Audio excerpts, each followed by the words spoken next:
ए छुआटा गुटे जाई पारु नै छुआटा हां छुआटा ए छुआटा गुटे छुआटा हाय छुआटा ए छुआटा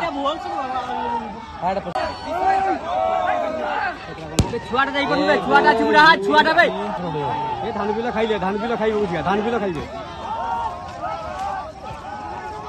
10 कि 20 नुहे 50 रु ऊर्ध्व हाथी पशिचंती धान बिलरे घांटी चकटी नष्ट कर दी धान कियारी आउ अमल समय रे एमिति क्षति देखी मुंडरे हाथ दे बसिछंती चासी ए धान बिल खाइले धान बिल खाइबो बुझिया धान बिल खाइले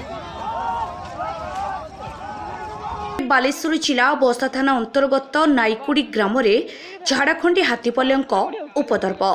52 रुद्ध झाड़खंडी हाथी विलंबित राति नाईकुड़ी ग्रामर धान खेत पशि दलचकटा करने जो एकर एकर जमी धान फसल संपूर्ण नष्ट हो जाइछि। जयंत कुमार बेहरा कल राति 9टार हाथी 60-70टा आसिक 3टा सेलु घाटिकी अवस्था रखी ना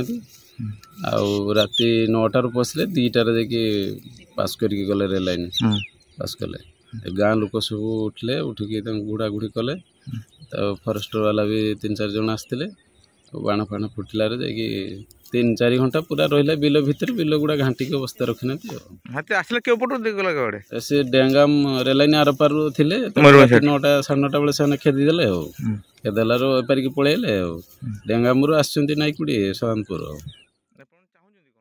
आमर जे क्षतिपूरण होती सरकार को निवेदन कर ना जड़े ना सकाଳେ ଯିବା ରାତିର ତ ଘଟଣା ହେଇଛି ସକାଳେ ଯିବା ଆଉ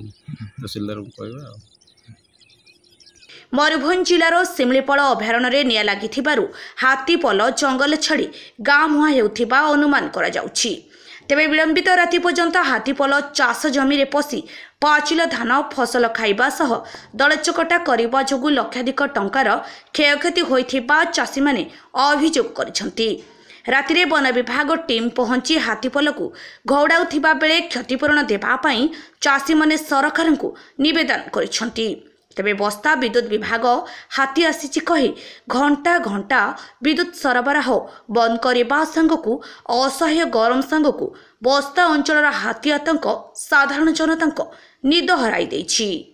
छुआटा गुटे छुआटा हाय छुआटा ए छुआटा